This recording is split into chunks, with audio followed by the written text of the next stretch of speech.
Hola, un gusto saludarlos. Mi nombre es Karen y hoy voy a ser pues la moderadora de este podcast. Está pues con nosotros Lucero, Hola, soy Lucero, tengo 20 años. está América, Soy América, tengo 19 años. está Alberto Hola, soy Alberto y tengo 19 años. y por último tenemos a Jimena. Hola, mi nombre es Jimena Gallardo, tengo 20 años y nosotros vamos a dar un punto crítico. Somos estudiantes de criminología y esperamos que les sea de utilidad este podcast. Bienvenidos a Criminólogos en Proceso, un espacio donde analizaremos los problemas que afectan a nuestra sociedad desde una perspectiva crítica y fundamentada. Hoy hablaremos de un fenómeno alarmante, la desaparición de personas, un problema que deja a miles de familias sumidas en la incertidumbre y el dolor. También exploraremos la normatividad existente, las instituciones responsables de atender esta crisis y las estadísticas más recientes para atender la magnitud del problema. Acompáñenos en este episodio donde buscamos no solo visibilizar esta realidad, sino reflexionar sobre qué podemos hacer como sociedad para enfrentarla. La primera pregunta que tengo para ustedes es, ¿cuáles creen que son las principales causas de la desaparición de personas? Algunas de esas yo podría decir que es el crimen organizado, ya que es uno de los factores que ocupan personas literalmente fuera con o sin su consentimiento, llevándoselas en diferentes tipos de factores, ya sean están en la calle u otra y en la escuela. Son muchos factores que influyen en este caso para la desaparición de personas. La violencia es uno de los factores, ya que nosotros lo hemos normalizado este tipo de acciones. Como en este caso, un tema que es la narcocultura, esto habla sobre donde nosotros normalizamos las series, las narcoseries, los narcocorridos, entre más, en donde nosotros alabamos y apoyamos a estos tipos de organizaciones que van en contra de lo que está bien. No sé qué opinan ustedes. Bueno, sí, tomando en cuenta tu punto, que es el crimen organizado, puedo mencionar una causa del por qué el crimen organizado hace esta acción. Normalmente lo hacen porque buscan un beneficio, ya puede ser económico o para tenerlos como empleados sin paga, obviamente. Eh, las situaciones que normalmente hacen es como para a las mujeres o a los niños, normalmente los usan como para venderlos, por así decirlo, de blancas y todo ese aspecto. Y a los hombres, pues básicamente los entrenan como para que se hagan sicarios, tal cual. Y como dicen Lucero y Alberto, pues, o sea, los grupos delictivos utilizan las desapariciones como estrategia de control territorial y eliminación de enemigos o para reclutar personas a la fuerza. Otra causa podría ser la migración, que pues también es un factor clave en la crisis de desapariciones en México. Cada año miles de personas que intentan cruzar el país en busca de mejores oportunidades son víctimas de esto. México es un país de tránsito para miles de migrantes centroamericanos que buscan llegar a Estados Unidos.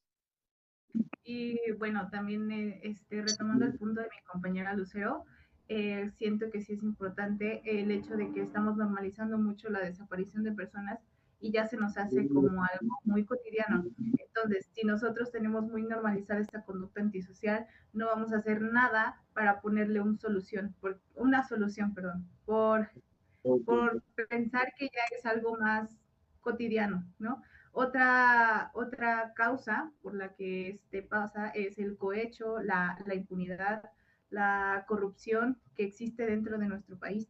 Sabemos que la desaparición forzada es un delito que ocurre en varios países latinoamericanos en especial. Y bueno, es muy evidente que en México se ha vuelto una problemática social que es alarmante dentro de las cifras estadísticas que han surgido dentro de este año. Y bueno, de hecho, el primer caso documentado es de Epifanio Avilés Rojas, que precisamente fue en Guerrero el 19 de mayo de 1969. Casualmente, ese mismo estado fue como de los primeros en acuñar el término de desaparición forzada. Y es curioso porque justo ahí pasó la desaparición de 43 normalistas de Ayotzinapa. Ok, entonces la desaparición de personas es un problema pues complejo, con múltiples causas interrelacionadas, pues como ustedes dijeron, la migración, el crimen organizado, la impunidad, entre otras cosas. Bueno, la segunda pregunta que tengo para ustedes es, ¿cómo influyen factores como la pobreza, la violencia, el crimen organizado o la migración en estos casos? Bueno, la pobreza es un factor que hace a las personas muy vulnerables a la desaparición, ya que limita el acceso a recursos como para defenderse o buscar justicia. Muchas víctimas provienen de sectores marginados. La violencia también es otro factor. Desde el inicio de la guerra contra el narcotráfico en 2006, la tasa de homicidios y desapariciones aumentó drásticamente. Estados con alta presencia de grupos criminales como Jalisco, Tamaulipas y Guerrero registran tasas muy altas de desapariciones. Y el crimen organizado, como ya mencionamos, es el principal actor detrás de todas estas desapariciones. Los cárteles utilizan la desaparición como una estrategia de infundir miedo, eliminar a rivales o reclutar, como ya dijo Lucero y Jimena, reclutar personas forzadamente. Tomando en cuenta lo que dijo Ame, digamos que ese será su modus operandi, viéndolo criminológicamente, donde literalmente solamente busca ese tipo de personas por su falta de economía o por su falta de conocimiento, literalmente, porque algunas personas que están en el crimen organizado ni siquiera saben leer o escribir o están conscientes, bueno, sí están conscientes de lo que hacen, porque con el plazo del tiempo va como adquiriendo experiencia, entre otros aspectos. Pero digamos que ese es su método, llevárselos contra unos, contra su propia voluntad, otras en contra de su voluntad, en donde ofrecen una paga muy excesiva, donde literalmente no vas a encontrar en algún otro trabajo, que a veces son como 5,000 pesos mensuales, en donde literalmente si tú vas a un trabajo, a menos que seas un profesional, digamos que puedas ganar esa cantidad, pero como sabemos, la gente de bajos recursos no van a tener esa oportunidad de obtener ese sueldo. Así que estos tipos de crímenes abusan de ese mal beneficio que no tenemos, bueno, que tienen. Y sería uno de los factores detonantes que hacen que influya la pobreza, entre otros aspectos. No sé qué opinan los demás. Bien,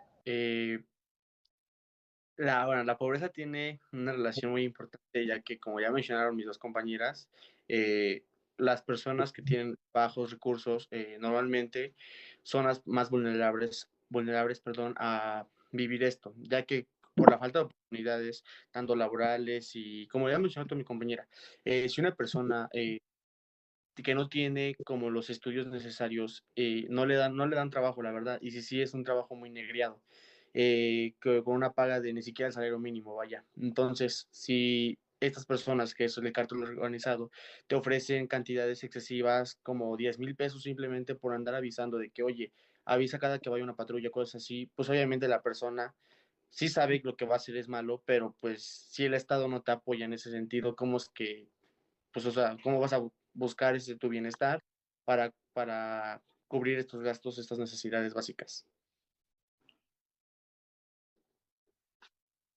Bueno, puedo decir que difiero con la concepción del concepto de la pobreza y la influencia que tiene con esto, debido a que sí sabemos que la pobreza como tal no es un factor que eh, detone o que sea como la causa principal de que una persona vaya a cometer una conducta delictiva.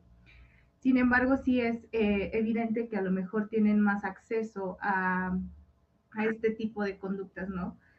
Por los sectores marginales, entre otras cosas. Sin embargo, existen delitos de cuello blanco, que son los que se cometen, como por ejemplo la corrupción, que estos no necesariamente tienen que ver con la pobreza, tienen un alto mando y se aprovechan de este para pues relacionarse con el crimen organizado y de esta forma pues se hacen alianzas y el Estado incluso protege y pone en estado de indefensión a las personas que son de bajos recursos o a las personas en general que estamos bajo su mandato. Ok, Perdón ¿qué? por interrumpirte, Ok, pero sí, también mencionaste la migración al final. Y pues como había comentado, la migración también es un factor determinante, ya que México, al ser un país, como ya dije, de tránsito hacia Estados Unidos, se ha convertido en un territorio de alto riesgo para migrantes centroamericanos. Y se estima que entre el 2010 y 2020 más de 70,000 migrantes desaparecieron en el territorio mexicano y muchos de ellos fueron secuestrados por grupos criminales para explotación laboral o sexual. Y como pues nadie los conoce, se podría decir aquí, nadie los busca y por eso también pues son vulnerables. ok, entonces podemos decir que estos factores se combinan pues para crear un entorno de riesgo en las que las desapariciones pues se vuelven frecuentes y difíciles de resolver. ¿Por qué creen que algunos grupos criminales tienen interés en desaparecer personas y pues qué beneficio obtienen de esto?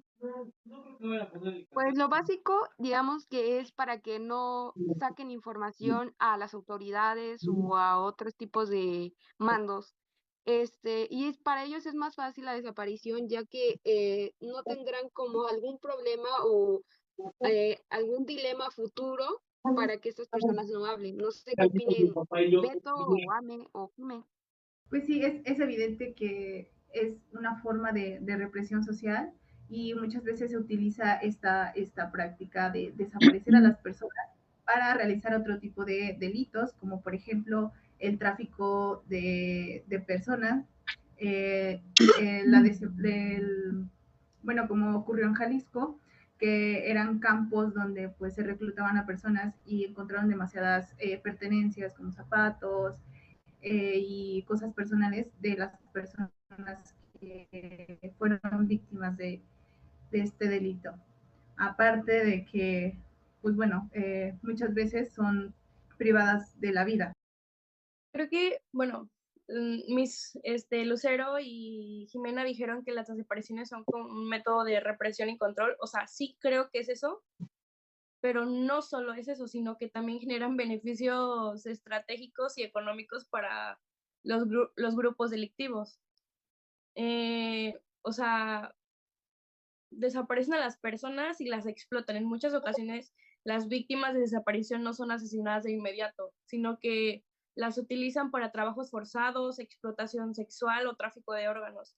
Y se ha documentado que en el cártel de los Zetas y el CJNG secuestran a los migrantes y jóvenes para forzarlos a trabajar como sicarios o en la producción de las drogas.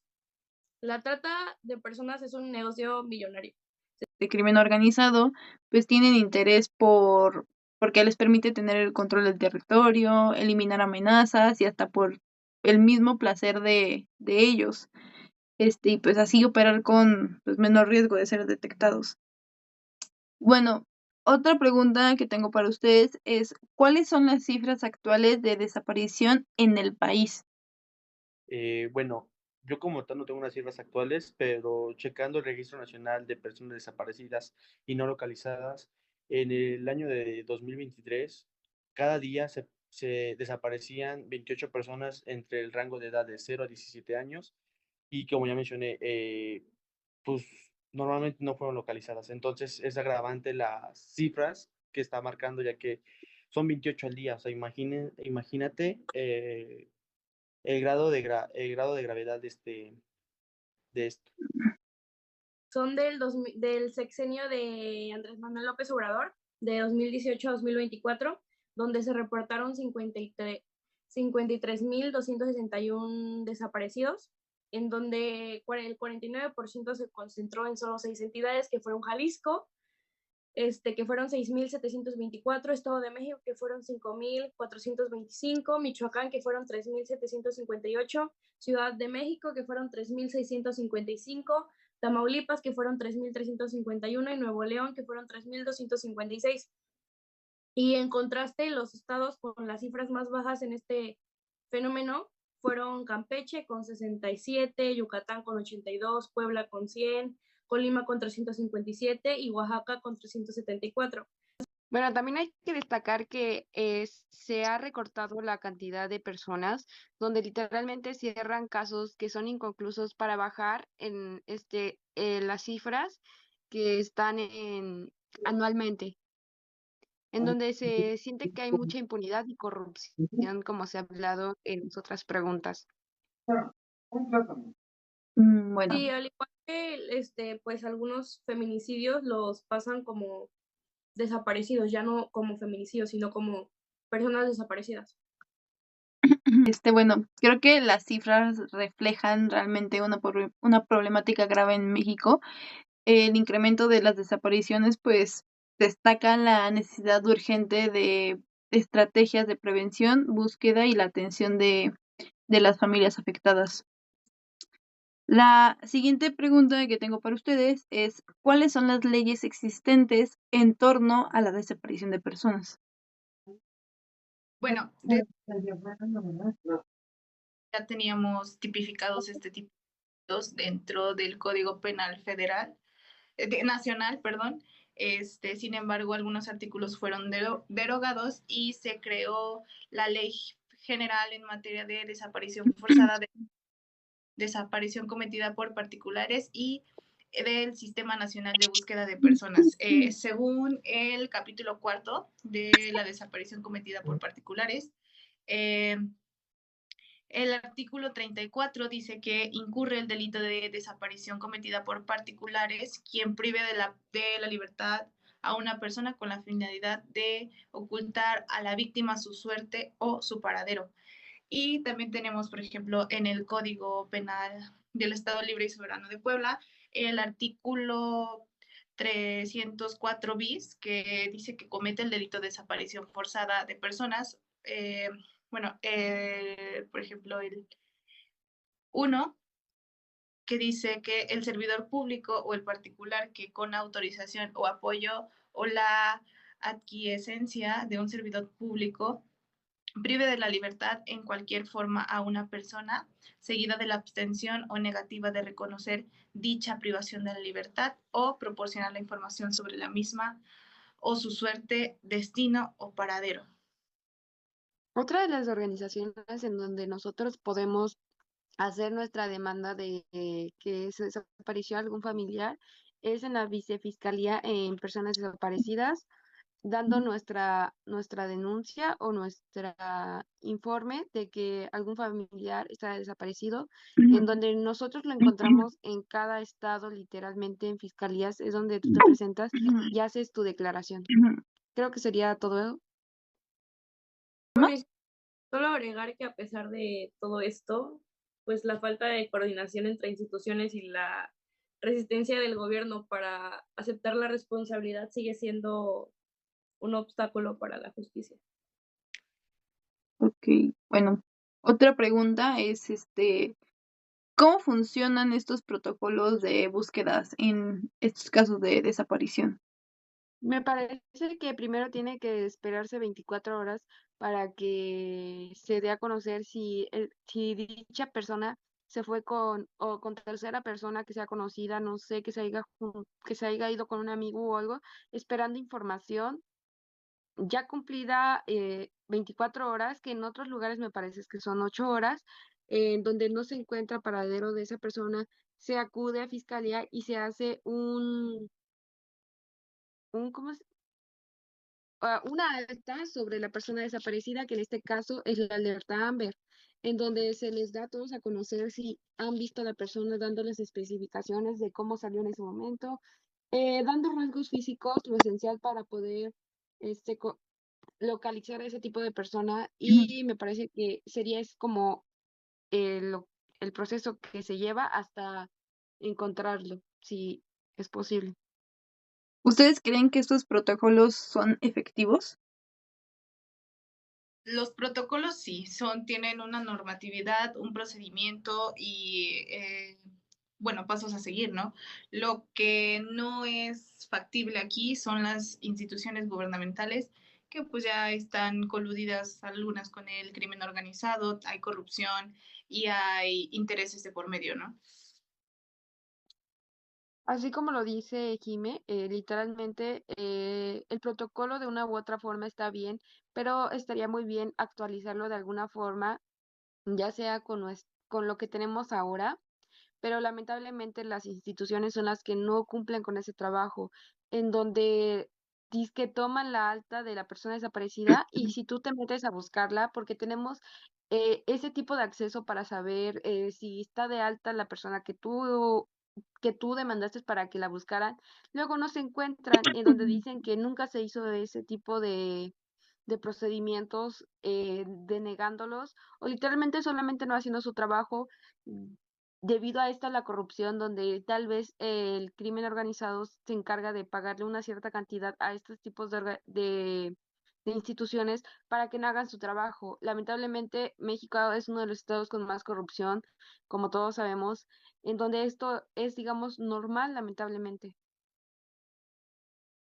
Creo que ¿Alguien como más? dice, creo que como Sí. dice, pues los jueces y fiscales son corruptos, pueden demorar o manipular los procedimientos judiciales para proteger a los culpables de las desapariciones, especialmente cuando estos están involucrados con actos poderosos como el crimen organizado o autoridades locales.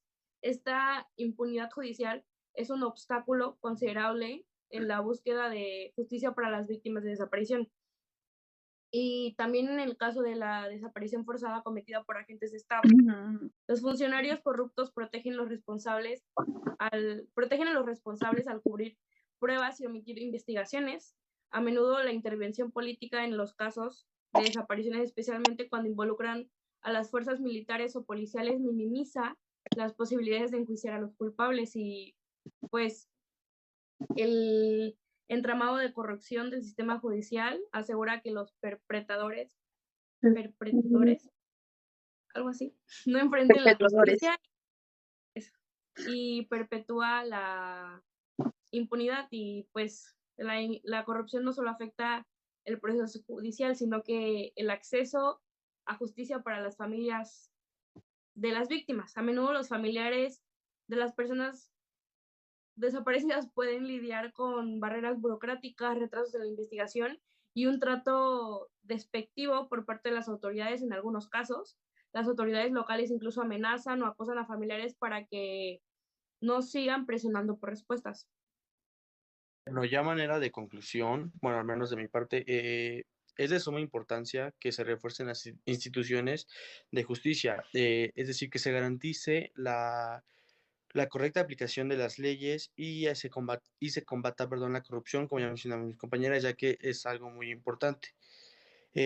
Además, se necesitan más recursos para las búsquedas, ya que sí, pues darle como más importancia y así para que las personas sean localizadas y no se quede como qué pasó con esa persona, ¿no? Y no se quede con ese límite y aparte pues también atención a las familias de las víctimas. Ok. Entonces las instituciones gubernamentales son, pues, bueno, desempeñan un papel importante, en estos casos de desapariciones. Pero pues la implementación de los protocolos pues sigue siendo un desafío debido a la falta de recursos, la impunidad y pues la corrupción. Ok. Por último, tengo dos preguntas para ustedes. Y la primera es, ¿qué cambios son necesarios en la política pública para abordar esta crisis de manera efectiva? Yo creo que primero dejando la corrupción de lado, que nuestro gobierno sea un poco más honesto, pero literalmente es muy difícil que eso suceda. Así que tal vez se implementen algunos castigos a estas personas o no castigos, sino algunas represalias ante estas personas que cometen este tipo de acto en contra de literalmente la población. ¿Alguien más? ¿O quieren pasar a la siguiente pregunta como para complementar? Bueno, yo para complementar nada más que los cambios en la política pública para abordar las desapariciones deben de ser integrales, abarcando desde la prevención hasta la justicia. La reforma del sistema de seguridad, la eliminación de la impunidad, el fortalecimiento de las instituciones y la protección de los derechos humanos son esenciales para enfrentar este fenómeno de forma efectiva. Si se implementan reformas profundas, México podría pues avanzar en la protección de ciudadanos y en la resolución de casos de desapariciones, contribuyendo a restaurar la confianza en las autoridades y garantizar justicia para las víctimas y sus familias. Para terminar, también me parece necesario que todas las personas, todos los mexicanos, todos los residentes que están dentro de ese país tengan cubiertas todas sus necesidades, desde servicios básicos hasta el salario que les pueda proporcionar una vida digna, ya que esto pues es una manera de estar, digamos, satisfechos y de cubrir digamos, las necesidades que tengan cada una de las personas. Y algo que no sé si suene, no sé cómo lo tomen mis compañeros, pero en lo personal yo preferiría que nuestro gobierno, en este caso el militar y la marina, hiciera su trabajo, o sea, hace su trabajo bien, pero lamentablemente por los derechos humanos no pueden hacer su trabajo correctamente, en donde les privan de poder hacerlo o de hacerlo a su forma, literalmente, porque como sabemos antes, el gobierno era temible y ahora literalmente es como que algo ya, los militares, ¿qué nos pueden hacer? Los derechos humanos nos defienden. Entonces, en lo personal, yo diría que, ¿por qué defender los derechos humanos de unas personas que no defendieron los derechos humanos de otras personas? ¿Por qué respetárselos a ellos? Actuar de la misma forma, tal vez, en el momento de agarrarlos, no en contra que violen, porque no es violación a los derechos, sino es algo que se debe actuar para que ellos tampoco salgan lesionados u otras cosas, porque se han visto videos en donde literalmente los narcotraficantes están grabando a los militares y restregándoles en la cara que por los derechos humanos ellos no pueden hacer nada y los empiezan a tratar de una manera de ni, de ni- mal.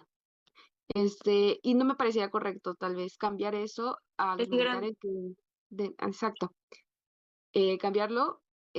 Tal vez algunas personas no estén de acuerdo a esto u otras sí, pero va dependiendo de la perspectiva de cada quien.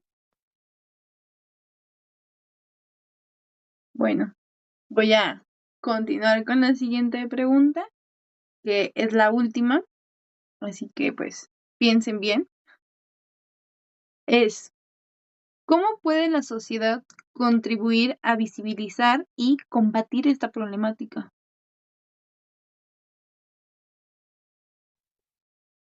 Bueno, la sociedad, siento yo que puede cambiar este aspecto, ya que, como ya mencionamos, normalmente no se visibiliza esto, ya que tienen miedo a que se les haga algo, ¿no? Pero yo siento que si toda la población exige esto al Estado, a los gobiernos, a todo esto por, para no estar en el ojo del mundo, básicamente, pues les van a hacer caso a sus peticiones, ¿no? Es como decir, bueno, si las personas ya están pidiendo, están exigiendo de que esto se disminuya, que es la desaparición de personas, pues sí es pues importante que toda la sociedad se junte como para eso, ¿no? Como para pedir justicia, pero todos, no solamente un grupo. ¿Por qué? Porque ya, no sé, como, o sea, yo porque se me desapareció un familiar, voy a ir a pedir justicia. No, simplemente es como solidarizarse con los demás para que así sea, pues, toda la sociedad pidiendo un cambio verdadero y así y así el gobierno, pues, les dé como que la importancia, ¿no? Bueno, viendo el factor socialmente, yo diría que nosotros como sociedad dejemos de generalizar este tipo de actos o, como lo decía, en el caso de la narcocultura, evitar que se hagan más películas de narcotraficantes en donde se le alaban, se le dan a conocer y donde lo afamas. E igual con los de narcocorridos, en donde escuchas a niños de 6 7 años que cantan este tipo de acciones y sueñan con ser un tipo de este tipo de personas, en donde literalmente no tendría que ser así, en donde nosotros como personas deberíamos primero ver como la educación que nosotros le estamos dando a nuestros hijos o cómo queremos, en qué ambiente lo queremos tener, porque hay algunas madres que aceptan este tipo de concepto, que sus hijos estén en el crimen organizado y defienden a este tipo de personas porque de una u otra forma se compran. Por, bien dicen que con el dinero baila el perro. Con dinero, pues ellos acceden a este tipo de actos y los apoyan, en donde en vez de apoyar a los militares u otras, los sacan porque es propiedad del narcotráfico y ellos están de acuerdo. Y no solo eso, en donde también aceptan las carencias que el narcotráfico les da, como son las despensas u otro tipo de cosas que les dan a ellos para comprarlos, porque literalmente es lo que hacen, comprar. Y nuestra sociedad lamentablemente acepta este tipo de actos. Entonces yo diría que iniciar cambiando su forma de pensar, su forma de actuar, en cómo quieren estar ellos, en qué ambiente ellos quieren estar, y cambiar ese tipo de cosas. Eso diría yo, en mi opinión. Bueno, también es importante puntualizar lo que dijo mi compañero Lucero, que es la normalización de la narcocultura. Eh, También otro punto importante es que la sociedad sea un poco más empática conforme a las manifestaciones que presentan las madres buscadoras, el grupo Solecito o diferentes grupos de búsqueda eh, que exigen ese grito de justicia. Bueno, yo creo que es urgente una reestructuración en la manera en la que el Estado y la sociedad enfrentan este problema. Se requieren reformas legales más eficaces, fortalecimiento de las instituciones encargadas y sobre todo un compromiso real por parte del gobierno y la ciudadanía para la justicia y garantizar que pues ninguna desaparición quede impune. Ya como pues última instancia, pues la desaparición de personas no es solo un problema de seguridad, sino pues es una crisis de derechos humanos que pues exige una respuesta inmediata y contundente. Pues bueno, sin más que decir, les agradezco mucho su participación. Gracias por que cada punto de vista es respetable. Gracias por el respeto que se tuvieron cada uno de ustedes. Y pues hasta aquí. Muchas gracias.